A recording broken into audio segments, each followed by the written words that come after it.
నాన్నకి నేనంటే ఇష్టం కాబట్టి నాకు తెలిసి నా కోసమైనా నాన్న ఇక్కడ నేను ఎక్కువ రోజులు ఉంటే చూడలేక నిన్ను తీసుకెళ్ళొచ్చమ్మా అనేది అంటూ ఉంటుంది.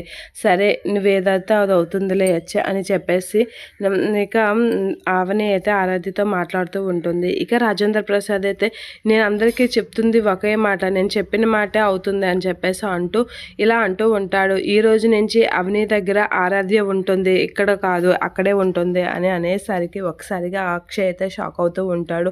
ఏంటి ఆరాధ్య అక్కడ ఉంటుందా అని అయితే షాక్ అయ్యి, మీరు నా కూతుర్ని నాకు దూరం చేశారు కాబట్టి మీరు నాకు తండ్రి కాదు శత్రువే అవుతారు.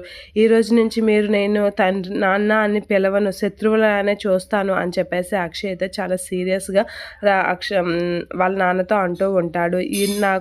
నా కూతుర్ని దూరం చేశారు, మీకు కోడలు గొప్ప అయితే గొప్పగానే చూసుకోండి, కానీ నాకు నా కూతుర్ని దూరం చేసే హక్కు మీకు ఎక్కడిది అని చెప్పేసి అక్షయ్ అయితే చాలా దినగా అడుగుతూ ఉంటాడు. ఆ మాటలకి రాజేంద్ర ప్రసాద్ అయితే షాక్ అయ్యి అలా చూస్తూ ఉండిపోతూ ఉంటాడు. పార్వతి కూడా షాక్ అవుతూ ఉంటుంది. ఆ పల్లవి వీళ్ళందరూ అయితే షాక్ అవుతూ ఉంటారు.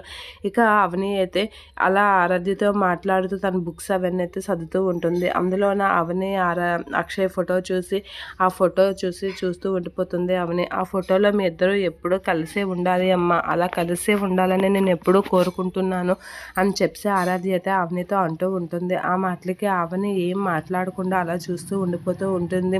అలా నాన్న నువ్వు కలిసి ఉంటే చాలా బాగుంటుందమ్మా అని చెప్పేసి అంటూ ఉంటుంది. అవని కూడా ఆ మాటకి కొంచెం ఫీల్ అవుతూ ఉంటుంది.